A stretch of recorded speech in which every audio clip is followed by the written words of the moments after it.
हम क्या कर रहे थे? ईथरनेट प्रोटोकॉल स्टैक हम कर रहे थे।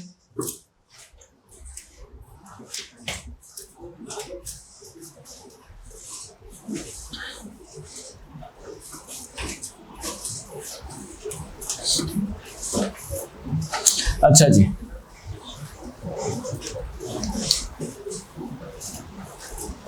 ईथरनेट प्रोटोकॉल स्टैक हम करेंगे। उस्मान साहब मार्कर्स में इंक भी नहीं है। अच्छा, पहले हम लोगों ने जो स्टैक पढ़ी थी वो कौन सी वाली थी? एप्लीकेशन बोलते रहे, फिर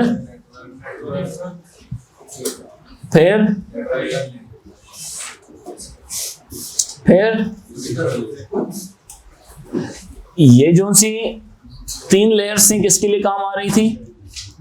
टीसीपी/आईपी के लिए। टीसीपी/आईपी के लिए चौथी वाली भी साथ साथ यूज हो रही थी। ठीक है, ये 4 लेयर्स हैं, काम आ रही थी किसके लिए? टीसीपी के लिए। और ये किसके लिए थी? ईथरनेट स्टैक है ये, ईथरनेट प्रोटोकॉल स्टैक, और ये टीसीपी/आईपी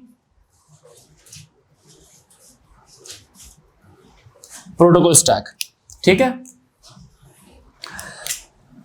आज हमारा काम होगा इन ईथरनेट स्टैक के साथ। ईथरनेट स्टैक में डेटा लिंक लेयर आती है और फिजिकल लेयर आती है। डेटा लिंक लेयर क्या करती है? डेटा लेती है कहां से? नेटवर्क लेयर से, और उसको अपने जो प्रोटोकॉल्स अवेलेबल होते हैं उसके हिसाब से उसको प्रोसेस कर रहे होते हैं। कुछ साइंसदानों का ये आइडिया था, जैसे जैसे लेयर नीचे आ रही है ना, वो फिजिकल मीडियम की तरफ आ रही होती है, सिग्नल्स की तरफ आती है, मीडिया एक्सेस कंट्रोल्स की तरफ आती है।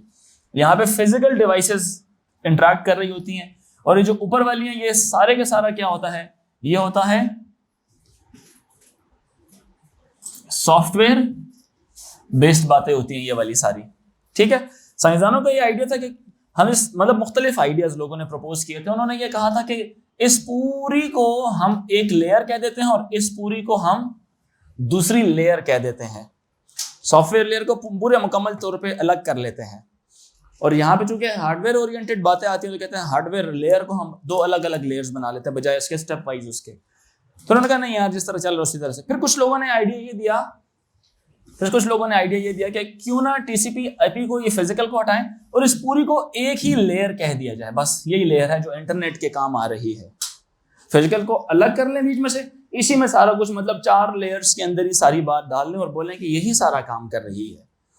बाय द वे, जो ईथरनेट होती है ये है जो वो प्रोटोकॉल स्टैक जो लैन को सपोर्ट कर रही होती है, लोकल एरिया जस्ट नेटवर्क के अंदर जो कंप्यूटर्स होते हैं उसका सपोर्ट कर रही होती है। लास्ट टाइम जो आप लोगों ने वो जो डायग्राम बनाई थी जिसमें तमाम protocols of the end system 1, फिर राउटर एंड एंड सिस्टम 2, वो एक एंड सिस्टम का data sharing on the internet के सारे प्रोटोकॉल जो उसमें गिवन थे। यहां पे जो मैं ईथरनेट की बात कर रहा हूं, ईथरनेट में यह कि जो लैन को सपोर्ट कर रही है, जो नेटवर्क को सपोर्ट कर रही है, इसके लिए जरूरी नहीं है कि इसमें इंटरनेट की अवेलेबिलिटी भी हो। ऑल्दो ये नेटवर्क लेयर यानी कि इंटरनेट प्रोटोकॉल को फॉलो करते हुए डेटा वहां से रिसीव करती है। सुन रहे मेरी बात है कि नहीं? ये डेटा लिंक लेयर क्या करती है? नेटवर्क लेयर से डेटा एक्सेप्ट करके आगे उसको कुछ न्यू डेटा बीच में ऐड करती है, जैसे ट्रांसमीटर रिसीवर का मैक एड्रेस, फिजिकल एड्रेस उसमें ऐड करती है, और वो उसको फ्रेम बना के फिर आगे सिग्नल्स की बेस पे ट्रांसमिट या रिसीव करने का काम सरंजाम दे रही होती है। लेकिन अब ये ऐसे हो ही नहीं सकता कि एक नेटवर्क आपने बनाया है और वो इंटरनेट से कभी कनेक्ट ही ना हो। तो ये इनएविटेबल बात है कि जी वो नेटवर्क से कनेक्ट नहीं होगा, वो कनेक्ट होगा ही होगा।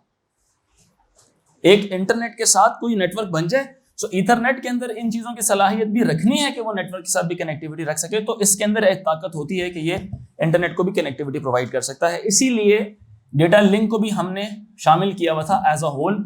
हमने कहा था टीसीपी/आईपी प्रोटोकॉल स्टैक में एप्लीकेशन, ट्रांसपोर्ट नेटवर्क और डेटा लिंक भी मौजूद हैं, क्योंकि डेटा लिंक सिर्फ लैन के काम नहीं आ रही, इथरनेट के काम नहीं आ रही। ठीक है, वो उसके अलावा भी नेटवर्क से भी डेटा उठा रही है और उसको आगे फिर इंटरनेट पर ब्रॉडकास्ट कर रही है। सो इथरनेट प्रोटोकॉल स्टैक लैन प्रोटोकॉल है, लैन की स्टैक है। अब फिजिकल डेटा लिंक लेयर के अंदर अपने 2 न्यू प्रोटोकॉल्स हैं, फिजिकल लेयर के अंदर अपने 2 न्यू प्रोटोकॉल्स हैं जो सर्विसेज इन दोनों को प्रोवाइड करा रहे होते हैं। ठीक है, so it is a protocol suite design for use in a LAN. It is a protocol suite designed to be used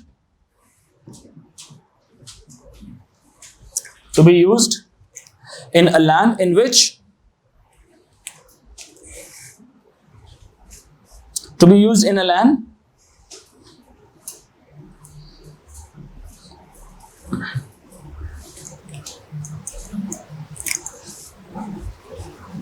and these protocols can function or they can work in an isolated environment or they can even work in connection with the internet. Isolated मतलब बगैर internet के भी काम protocols उसी तरह से करते हैं और इंटरनेट कनेक्ट हो जाए तब उसके साथ भी काम कर रहे होते हैं. So these protocols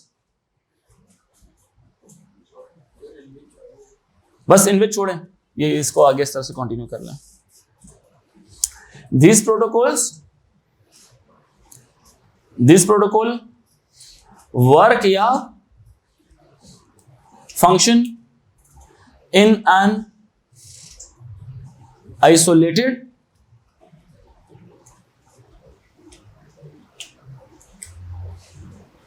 can work या function in an isolated LAN having no connection to the internet, no connection to the internet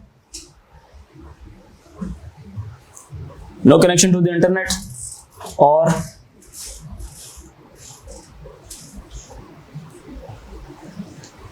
any other network.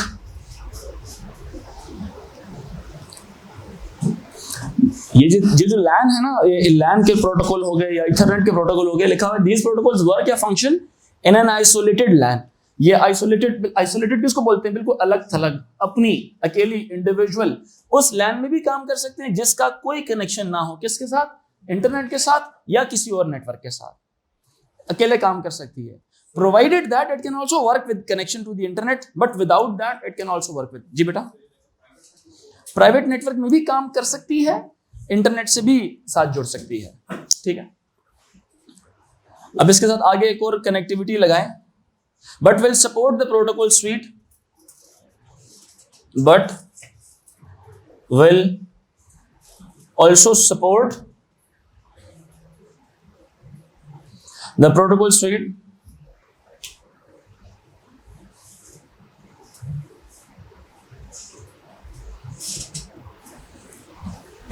in use for internet. For use in internet. यहां तक बात आपको मेरी समझ आई है? कोई मसला तो नहीं आता? अच्छा, इसके बाद कुछ और चीजें भी मैं इसमें एक्सप्लेन करता हूं, कुछ डायग्रामेटिकली एक्सप्लेन कर दूंगा.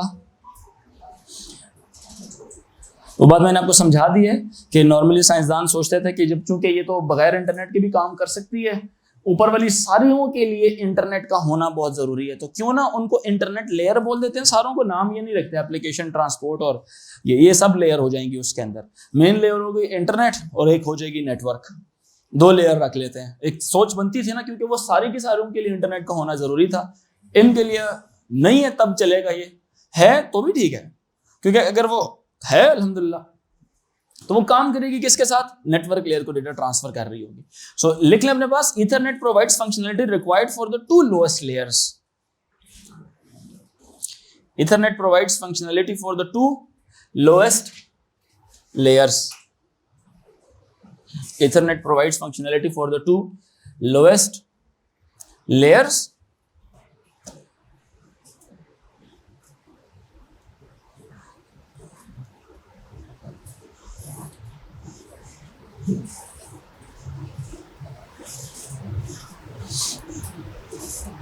ये इस्तेमाल हो रहे थे किसके लिए? ये होगी आपकी इंटरनेट लेयर, या यूं समझ लें इंटरनेट लेयर ना बोले, इंटरनेट स्टैक बोल लें इसको, अच्छा लफ्ज है इंटरनेट स्टैक बोल लें, जिसको उन्होंने भी प्रपोज किया था. यह है आपका इंटरनेट स्टैक. और इसके बाद आ जाता है एक डेटा लिंक और एक आ जाता है आपके पास फिजिकल. ये नाम था किसका? ईथरनेट स्टैक का। अच्छा, अब उधर लिखने का मकसद ये है कि मैं यहां पे थोड़ा सा और भी चीजें लिखूंगा। इसके भी दो आगे जो उनसे ना मजीद मतलब प्रोटोकॉल्स हैं। LLC logical link control, logical link control एक है। इसके बाद आता है मीडियम एक्सेस कंट्रोल,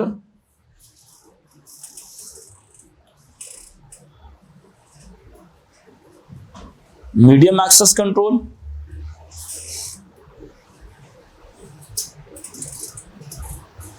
फिर फिजिकल लेयर के भी दो प्रोटोकॉल्स आते हैं। फिर physical control sub layer,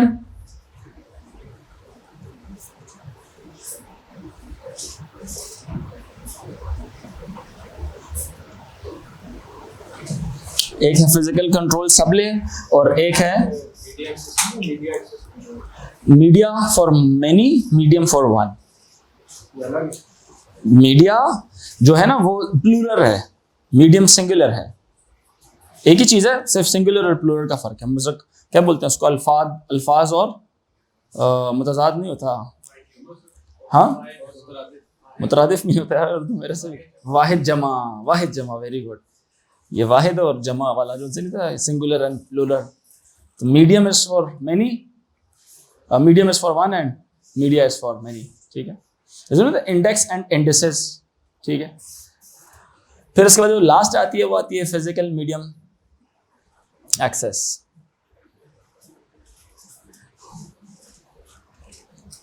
attachment, sorry.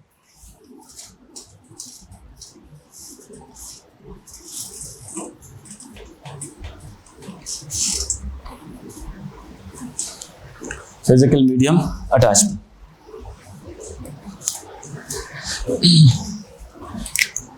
जो पहली है इसमें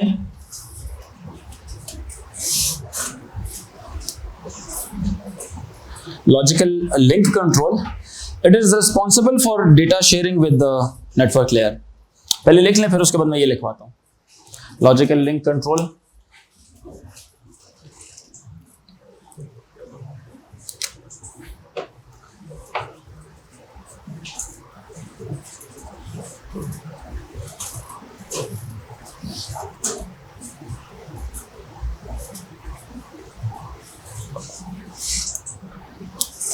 interaction with network layer,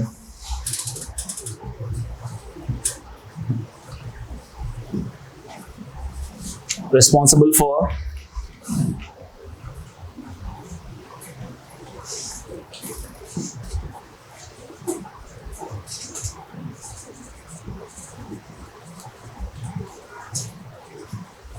it manages data transmission,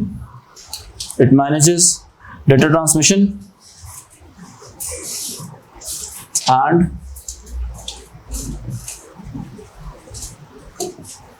integrity of data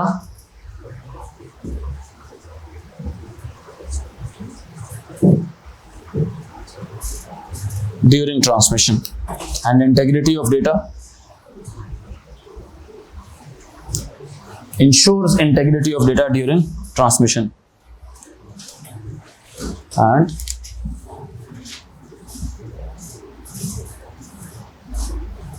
ensures integrity of data during transmission.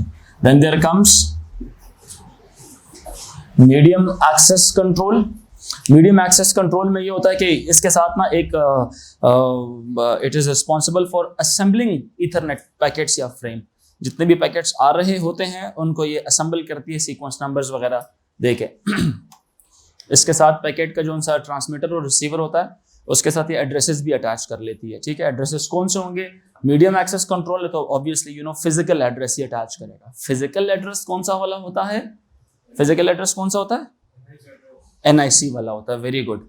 Network interface card, उसका एक अपना एड्रेस है, उसको बोलते हैं मीडियम एक्सेस कंट्रोल एड्रेस या मीडिया एक्सेस कंट्रोल एड्रेस। ठीक है, मैक एड्रेस।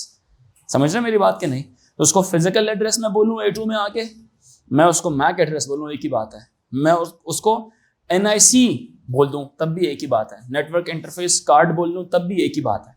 तो मैं जिस भी अंदाज में आपसे बात करूं आपको पता होना चाहिए कि वो एड्रेस किसकी बात हो रही है। तो यहाँ पे ये फ्रेम्स को असेंबल भी करता है और उसके साथ रिसीवर ट्रांसमीटर्स के एड्रेसेस भी अटैच करता है। एड्रेसेस कौन से करेगा? फिजिकल एड्रेसेस करेगा।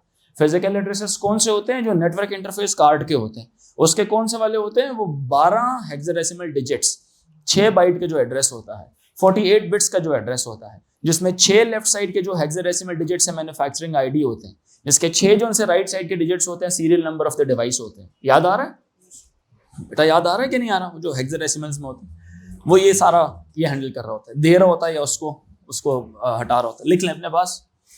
It is responsible for assembling Ethernet packets या frames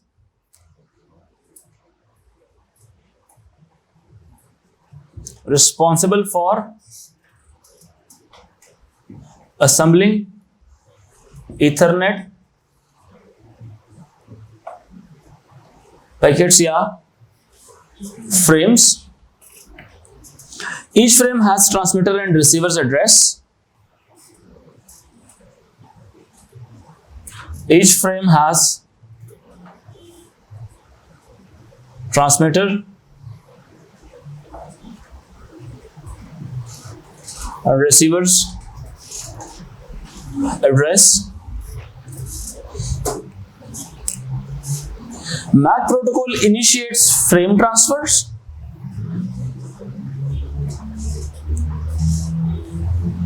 MAC protocols initiates frame transfer and handles recovery from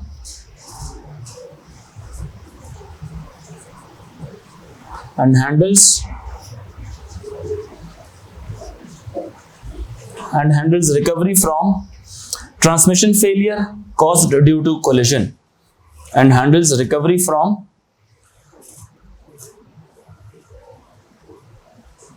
transmission failure caused अमार ड्यू टू कोलिजन कब होती है ये? Yes, carrier sense multiple access collision detection वाला काम Ethernet में जो हो रहा होता है वो उसके रिस्पॉन्सिबल कौन है? मैक प्रोटोकॉल है। ठीक है, अब सुने ये क्या चीज है? ये जो मैंने लफ्ज लिखा हुआ है आखिरी, and handles recovery from transmission failure, कुछ पता है इसके बारे में?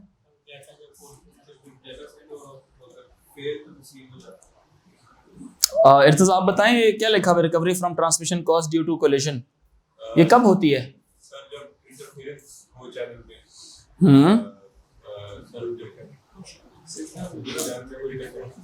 आप बताओ बच्चे। सर जब सिग्नल ओवरलैप कर रहे हो फ्रीक्वेंसीज के, कब करते हैं दो सिग्नल्स कोलाइड? वोल्टेज। आप बताओ। एक नेटवर्क के अंदर होता है ये मसला, इंटरनेट पर नहीं होता, एक नेटवर्क पर होता है जब एक ही वक्त के अंदर दो कंप्यूटर्स नेटवर्क की लैन को सुनना है ताकि अल्फाज का चुनाव ठीक हो। देखो आपको आती है लेकिन अल्फाज का चुनाव ठीक नहीं था। एक नेटवर्क के अंदर जब दो एंड सिस्टम्स, दो कंप्यूटर्स या दो डिवाइसेस एक ही वक्त में डेटा शेयर करें ना, तो वो जो डेटा होता है वो ईथरनेट केबल के ऊपर या उस चैनल के ऊपर क्या करता है? डेटा क्या है? Change in the voltage level है। ठीक है, तो वो डेटा कोलाइड करने का मतलब है वोल्टेज लेवल डिस्टर्ब होता है उससे। ठीक है, जिसकी वजह से जो डेटा है वो करप्ट अंदाज में मिलता है। ठीक है, वो डेटा खराब हो जाता है। तो ये लिखा हुआ है, it handles recovery from transmission failure cause due to collision.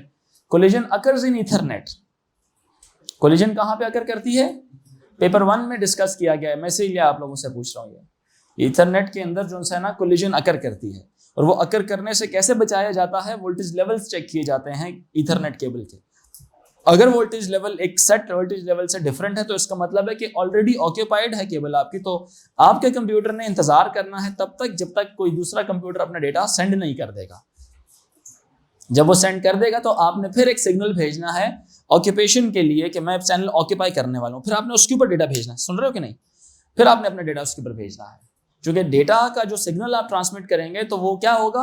वो आपका एक voltage level of the signal या वोल्टेज लेवल चेंज हो जाएगा आपकी ईथरनेट केबल के अंदर, जिससे डिटेक्शन नहीं होगी कि चलो मैं अब जो इंसान डेटा सेंड करने वाला हूं। ठीक है, नेक्स्ट लिखें जी, ये हमने किसकी बातें लिखी हैं?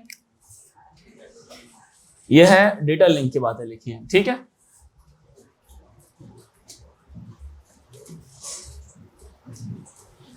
अब आएगी फिजिकल लेयर की बातें।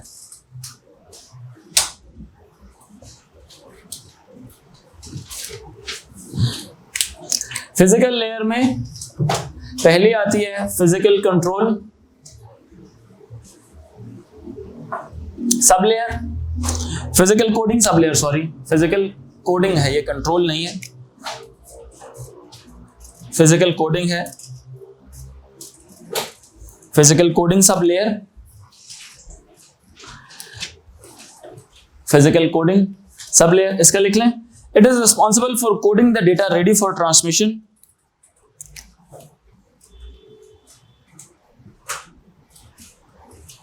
responsible for coding the data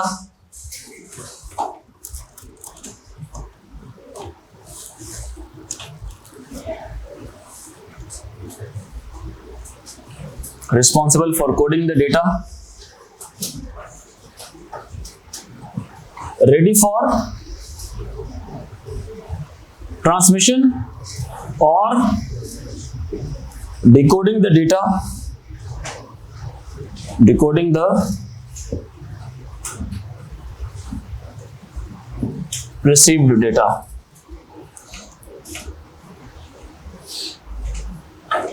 It either receives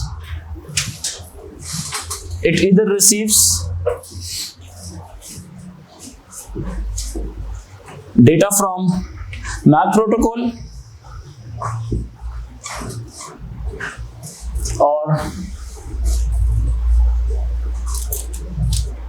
sends one to it, ये तो या मैक प्रोटोकॉल से रिसीव करती डेटा या उसको सेंड करती है।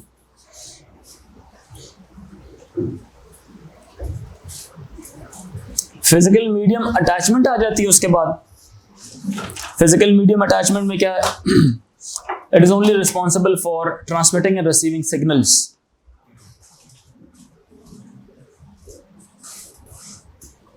Responsible for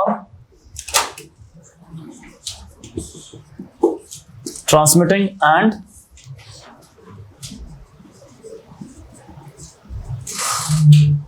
receiving signals. Responsible for transmitting and receiving signals.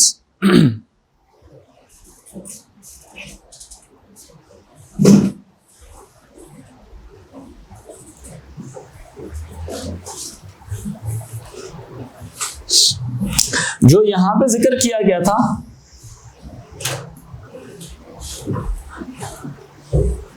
ये किसकी बात हो रही थी?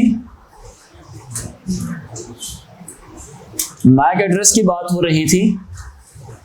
मैक एड्रेस 48 बिट का एड्रेस है या तो 6 बाइट्स का एड्रेस है, 4A 3B 1F 2C 01FF। ये एक एग्जांपल है मैक एड्रेस की, रैंडम से मैक एड्रेस लिखा हुआ है। ये 6 डिजिट्स किसके लिए होते हैं? मैन्युफैक्चरर्स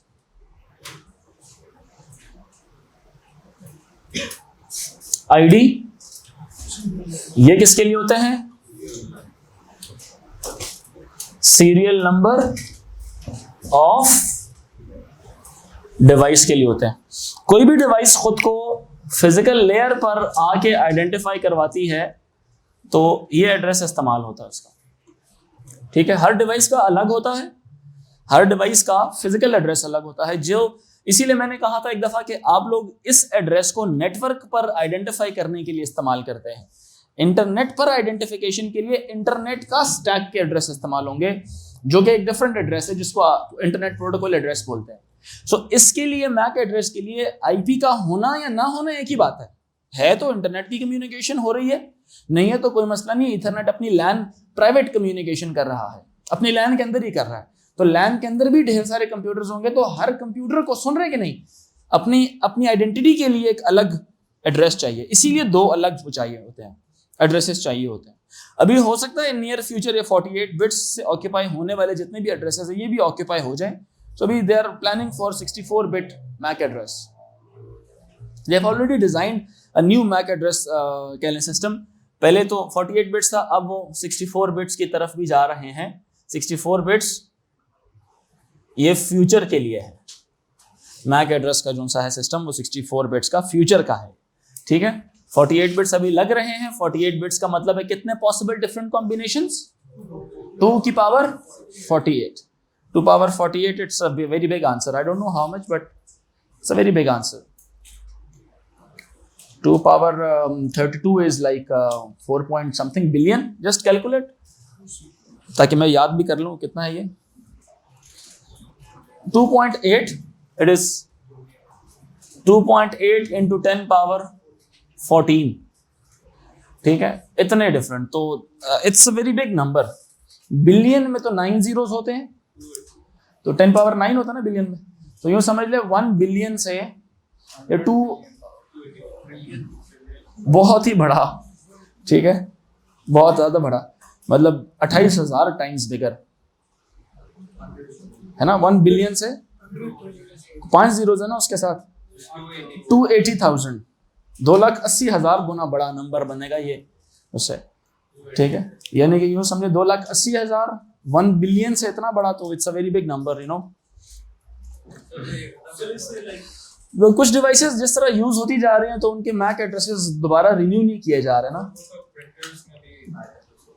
हर मतलब सिर्फ लैपटॉप में नहीं होता मैक एड्रेस, एसी का अपना मैक एड्रेस होगा, जो स्मार्ट एसी है उसका अपना एक मैक, टीवी का अपना होगा, हर गैजेट का अपना है। But still it's a very huge number. 2.8 into 10 power 14 जो यूज हो चुकी है उनका मैक एड्रेस, खराब जो हो चुकी है लेट से, उसका मैक एड्रेस दोबारा यूज नहीं हो रहा ना। वो जो इस्तेमाल कर लिए, बेशक लैपटॉप आपने संभाल के अपने पड़पोतों के लिए रखा हुआ है, ग्रेट ग्रैंड सन के लिए रखा हुआ है, या आपने उसको इस्तेमाल कर लिए, उनका वो इससे लेना देना नहीं है। वो मैक अब दोबारा किसी को नहीं मिलेगा, नया मैक मिलेगा हर एक को, ठीक है। सो जैसे नहीं IPv4 के बाद अब 6 की भी बातें आ रही हैं, तो अभी आहिस्ता आहिस्ता जो सा ना जैसे जैसे हो सकता है आफ्टर 10 years आप देखें तो गैजेट्स इतने स्मार्ट हो चुके हों कि हर चीज़ जिसमें आप देखेंगे ना कि एक छोटी सी चिप भी लगी हुई है, तो उसको भी कनेक्ट किया जा सकेगा नेटवर्क के साथ। कह सकते हैं हर चीज़ जो है ना फिर उसी तरह से अपना एक अलग से एड्रेस रखेगी, ठीक है। जैसे स्पीकर है, पंखे हैं, इस तरह की कोई भी चीज़ है, गैजेट्स हैं जो स्मार्ट गैजेट्स बनेंगे, ठीक है, जो वायरलेसली हैंडल किए जा सकेंगे वो। जी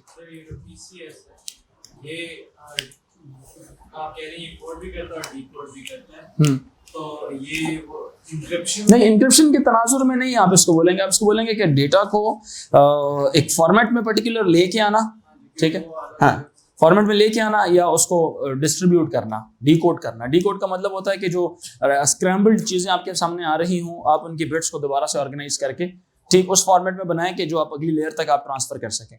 क्योंकि जब डेटा रिसीव हो रहा है तो वो डिकोडिंग हो रही है, वो इनकोडिंग नहीं हो रही, ठीक है। वो डिकोडिंग होती है, डिकोडिंग होकर फिर वो एप्लीकेशन लेयर तक जाती हैं बातें, ठीक है। क्योंकि आप किस चीज़ को देख रहे होते हैं, आप एप्लीकेशन लेयर से भी जो ऊपर लेयर होती है आप उनके साथ इंटरेक्ट कर रहे होते हैं, लेकिन ए लेवल्स में तो सिर्फ एप्लीकेशन हमारी आखिरी लेयर है ना। तो एप्लीकेशन क्या है कि आप जो ऐप आपके सामने खुली हुई, आप सिर्फ उसमें डेटा देख रहे हैं, उसके बैक एंड पे जो कुछ भी चल रहा है वो नहीं हो रहा, ठीक है, जिसको हमने प्रेजेंटेशन बोला था, इफ यू रिमेंबर, ठीक है। You will not include this name in your exam, but वैसे एक बात बता रहा हूँ कि वो प्रेजेंटेशन कैसी होगी वो एक डिफरेंट चीज़ है, सही है ना।